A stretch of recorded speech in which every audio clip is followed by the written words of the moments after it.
તો હાય મિત્રો, જસ્ટ અમે આવ્યા છીએ અત્યારે આતાનો પ્રોગ્રામ સાંભળવા.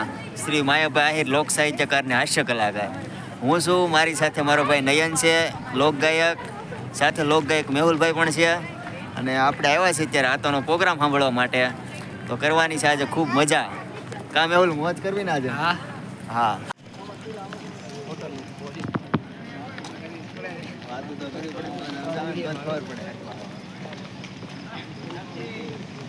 આપણે આવી ગયા છે અત્યારે માયાભાઈ આહિરના પ્રોગ્રામમાં. અને આ જે વ્યૂ તમને દેખાય છે આ છે પાર્કિંગ વિભાગ. અને આપણે આવી ગયા છીએ રિસોર્ટમાં અત્યારે એમ. અને ડાયરાની આજે મોજ માણવાની છે. તો અહીંયા પાછળથી આપણે જાય છે હવે સ્ટેજ તરફ પ્રોગ્રામમાં. તો અત્યારે આપણે આવી ગયા છીએ સ્ટેજ પાસે. હવે ટૂંક સમયમાં શ્રી માયાભાઈ આહિર આવી રહ્યા છે અને પ્રોગ્રામની શુભ શરૂઆત થવા જઈ રહી છે. કેટલાક શેરો ખૂબ પ્રચલિત છે. એમાંની એક કવિતા કે તમે મન મૂકીને વસવા જાગતા આપણને નહીં ફાવે. આપણી વચ્ચે આપણા સમગ્ર ગુજરાત જેના ઉપર ગર્વ લે છે, લોક સાહિત્ય અને લોક સંસ્કૃતિને સમગ્ર વિશ્વની અંદર જેણે ધ્રુવતી રાખી છે, એવું એક મોટી ઊંચેનું નામ એટલે લોક સાહિત્યકાર ભાઈ માયાભાઈ આહિર આપણી વચ્ચે ઉપસ્થિત થઈ રહ્યા છે. એકવાર જોરદાર તાળીઓના ગડગડાટ મને માયાભાઈ. આટલી તાળી ન હોય, થોડીક જોરદાર.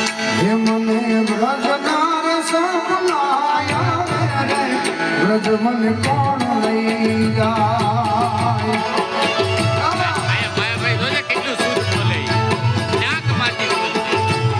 ઓલા કાટોરાના વ્રજ મને કોણ લઈ જાય?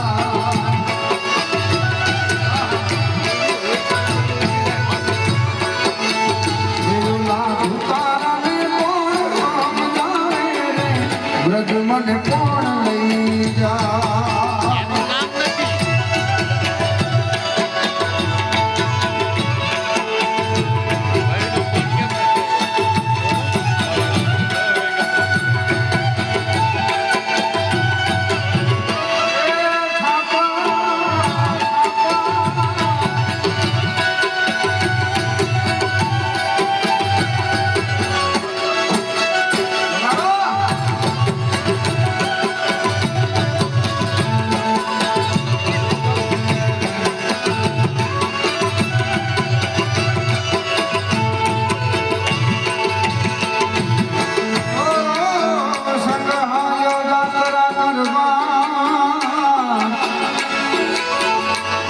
મન જવાનું મન થાય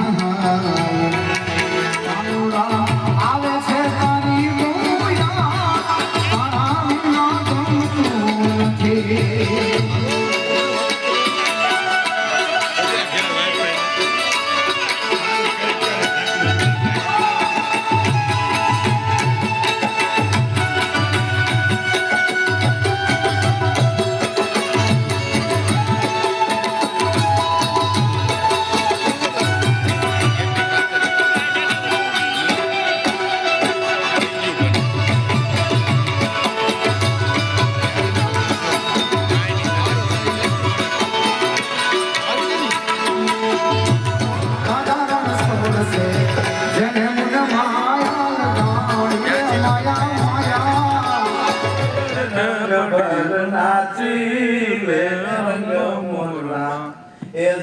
મારી સહેલી તો સાથ રે રંગ નાચી લે રંગ મોરલા ઓળિયો ખાઈ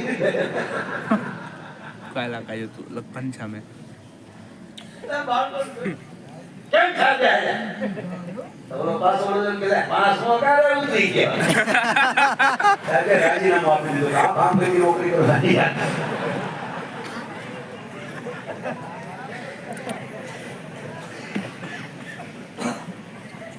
ये तो 400 में निकला पुलिस के ऊपर ऊपर तो निकल गया पड़ गया साहब हमारे हम नदी निकल ले चलता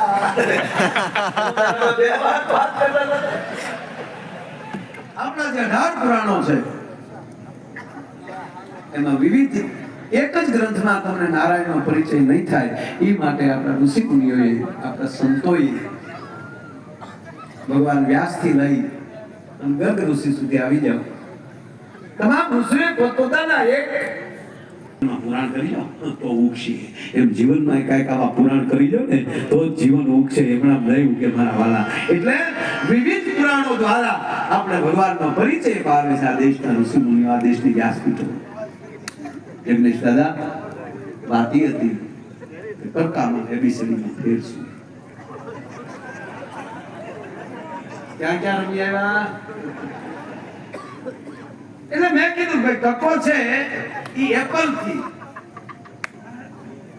એ બીજી એક ભાઈ ઘેરે ઉઠ્યો ને એના પપ્પા મારે હારે આવવાનું હતું. સારા માણસ, મોટા માણસ. મને કે આવ્યા છે તમે ચા પાણી પીવો તો મને કે ફ્રેશ થઈ જાવ અને તૈયાર થઈ જાવ. તો ત્યાં સુધી મારે એને ટબરિયા સામે ઘડીક બેસવાનો મોકો મળ્યો. અને એ છોકરો એવો બેઠો મારે સામે એવો જોતો હતો ને, બેટા નમસ્તે. કોઈ પૂછ્યું હું નમસ્તે. ના ભાઈ જો ને વાહ ટીવીમાં જોઉં. ટીવીમાં આવે ને હું આદત બહાર નીકળું ટીવીમાં જોઉં.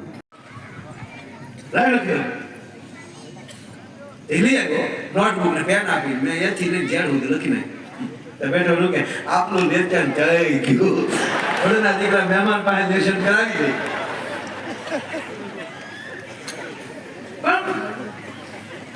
એબીસીડી બહુ ગંભીરતાનો મુદ્દો.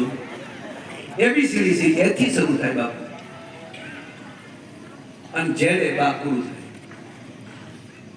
સફરજન થી ચાલુ થાય, જાનવરે પૂરું થાય. જેડ નામ જીરાફ. મને આરું ઈ ન સમજાતું કે અત્યારે આ સમયમાં દાદા બધાના ભાવ વધે છે. જમીનના ભાવ વધે, સોનાના ભાવ વધે, કપડાના ભાવ વધે, ગાડીઓના ભાવ વધે. અમારા કલાકારોના ભાવ જ છે ને આવું છે. પણ લગ્ન પછી પતિ પત્નીના ભાવ કેમ ઘટતા નથી? ખાલી સંબંધ કરે ત્યારે કેવા ભાવ હોય.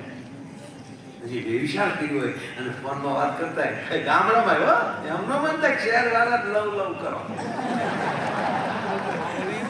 ગામડા વાળા ભૂકા કાઢતા. અરે પેલા ટપાલ લખતા ગામડામાં સુરત આવ્યો હોય, ઘરના ન્યા હોય, વ્યવહાર શું હોય. અને તેથી તો એવું હતું સુરતમાં હીરા આવડી જાય એટલે સાહેબ એના વ્યવહાર છાવડી ન હોય. છોકરો હીરા રહે ત્યાં તળિયા મારે.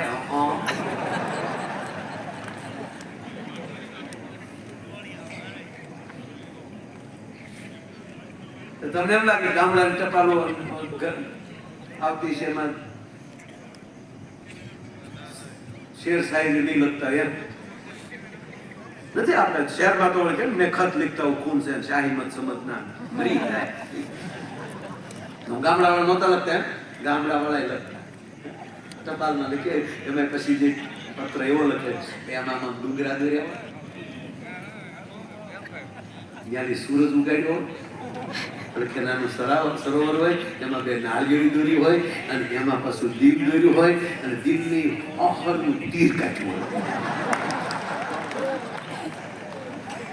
તીરની અણીએ જ્યાં મોકલવું છે એનો પેલો અક્ષર, જેને મોકલ્યો એનો છેલ્લો અક્ષર.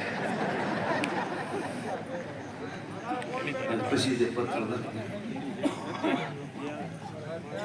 ઉગતા સૂર્યના કિરણો હર પલ તને યાદ કરું છું. બપોરે હું તારા બાપનું ગઈ કે ભાઈ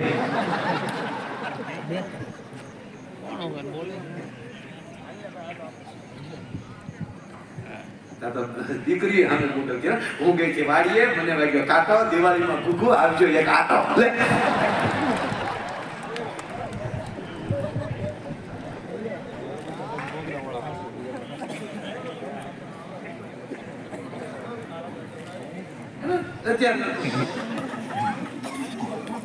એમાં બિચારું થેલા લઈને આગળ જતો, બેન તો હાથમાં પર્સ ને આગળ આવ્યા જતો. એ બરોબર આમ રસ્તે માર્કેટની બહાર નીકળ્યા અને ત્યાં જીવનમાં જેટલી મોજ આવે વાત એટલી છે કે ઈશ્વરનો પરિચય થઈ જાય.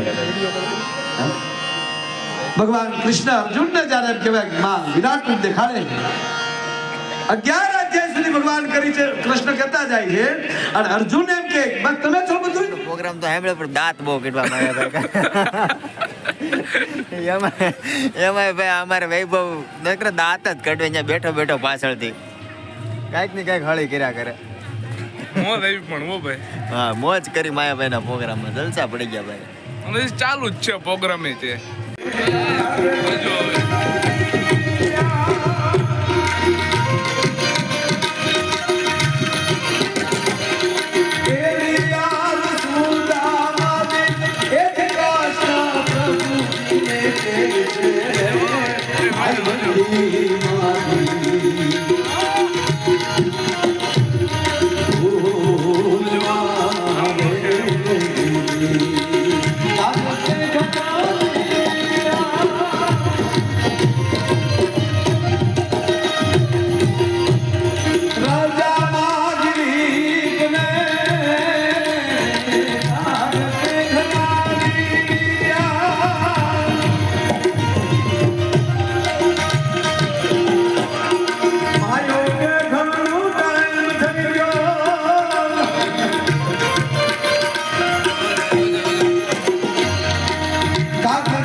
અરે